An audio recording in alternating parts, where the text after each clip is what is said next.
Vous écoutez La Consulte, le podcast qui déshabille les médecins. Soyez les bienvenus.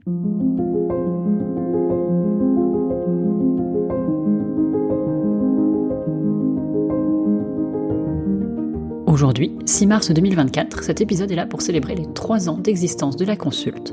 3 ans que ce podcast existe pour mon plus grand bonheur. Alors, au programme de cet épisode, une petite célébration du chemin parcouru, les résultats du sondage auquel vous avez répondu fin 2023 et les messages que vous avez laissés sur le répondeur du podcast.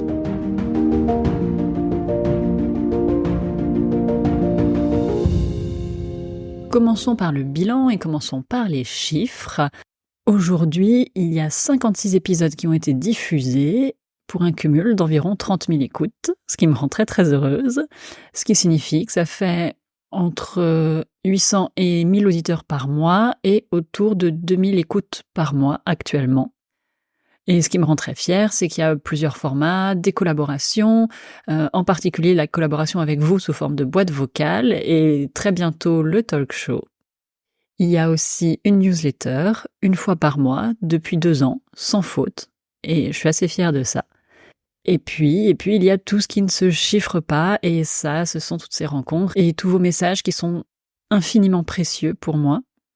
Et le bilan aussi, c'est que pour la première fois depuis l'existence de ce podcast, j'ai de l'avance, et que je suis en train de repenser toute mon organisation, et je crois que ça, c'est un défi qui ne sera jamais terminé. En tout cas, je suis assez heureuse de vous annoncer que je projette pour cette année de diffuser 2 épisodes par mois, et j'espère tenir ce rythme.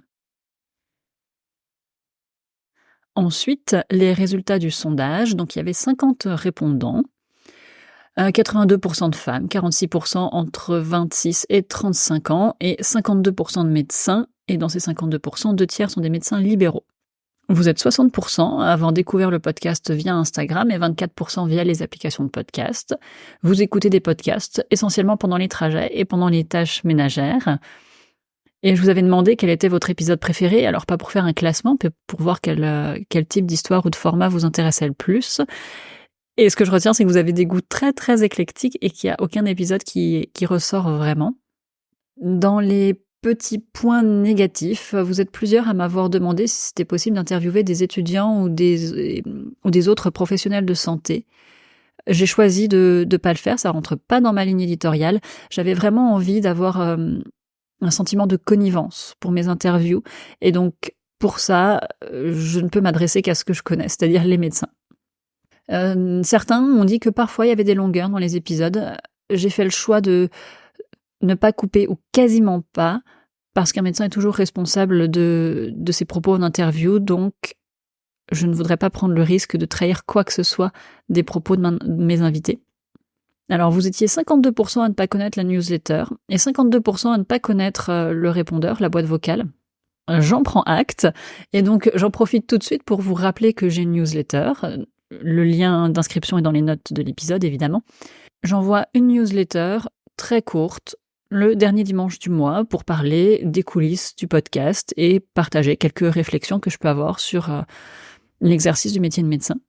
Et la boîte vocale, c'est la même que celle que j'utilise pour les appels à témoignages, mais elle est en activité tout le temps.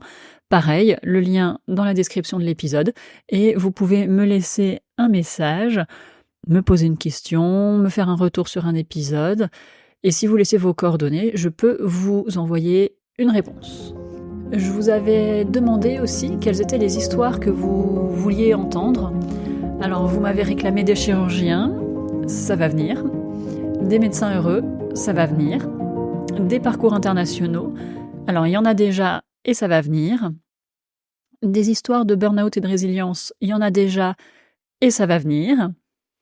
Vous m'avez aussi demandé des témoignages de reprise d'études après 30 ans. De spécialités peu connues comme la biologie, des témoignages de syndrome de l'imposteur, des témoignages avec des personnes qui font autre chose que de la médecine, des témoignages sur l'équilibre entre la vie professionnelle et la vie de famille.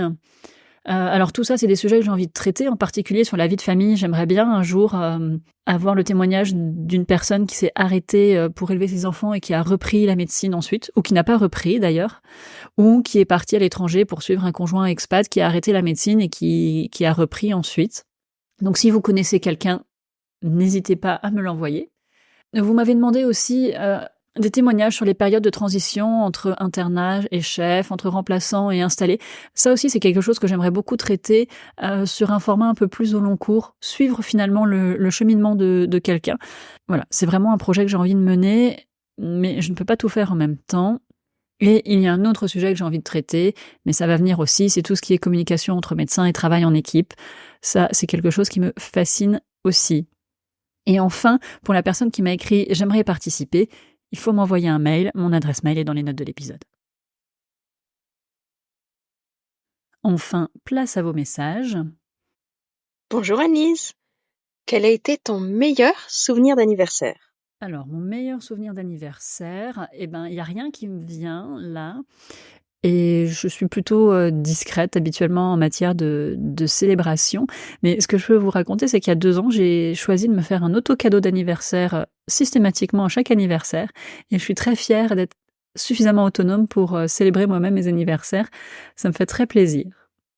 Alors voilà, je voulais souhaiter un très bon anniversaire à cette belle initiative de podcast destinée aux médecins.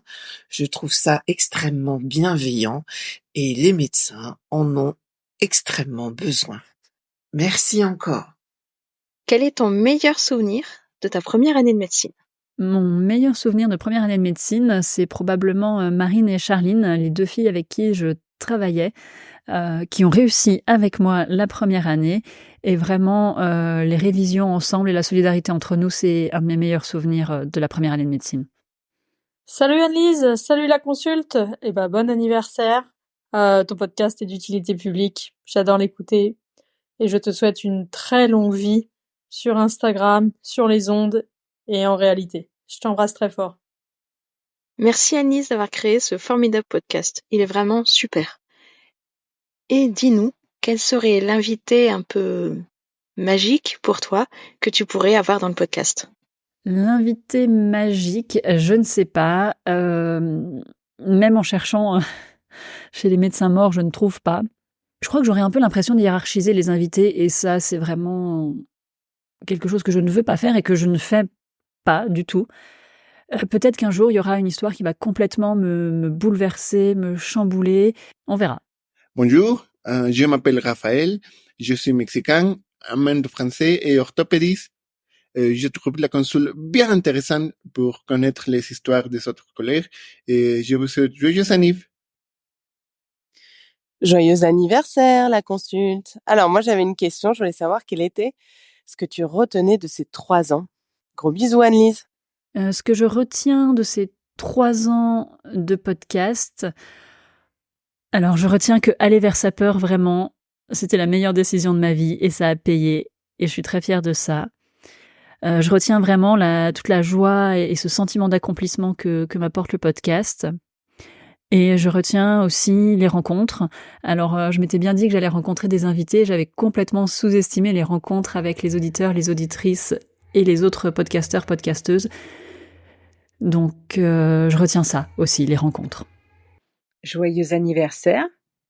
C'est Anne du Sweet Papy Podcast. Tu as fait partie de mes premières invitées et je raffole de ton podcast. Je ne suis pas médecin, je n'ai rien à voir avec la médecine, mais j'adore tous tes épisodes. Merci et bravo et encore bon anniversaire. D'un côté, il y a le docteur La Consulte. De l'autre côté, il y a Annelise. Et merci Annelise d'avoir créé le podcast La Consulte. Un joyeux anniversaire. Et le plus beau des cadeaux serait peut-être que Annelise passe dans La Consulte. Alors, je vais probablement raconter un jour mon parcours. Ça sera probablement l'épisode numéro 100. Mais en attendant, vous pouvez découvrir une partie de mon parcours dans l'épisode numéro 14 du très tendre podcast d'Anne, Sweet Papy Podcast. Je vous mets les références dans les notes de l'épisode. Je vous remercie Dorothée, Anne-Claire, Catherine, Claire, Raphaël, Anne pour tous ces messages et je vous remercie toutes et tous qui êtes en train d'écouter cet épisode, d'être là pour écouter la consulte.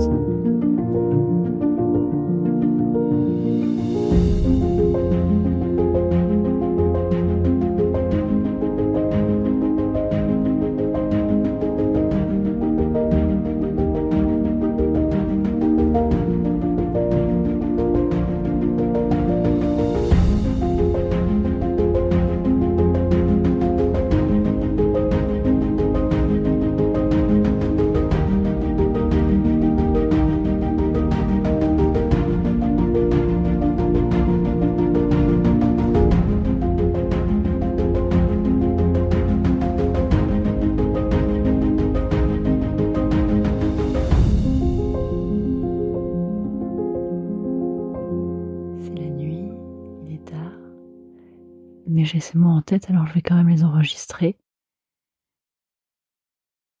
Mes invités, je vous remercie infiniment de m'avoir confié vos histoires. Merci pour votre confiance, merci pour tout ce que vous m'avez appris sur mon métier de médecin. Je vous aime.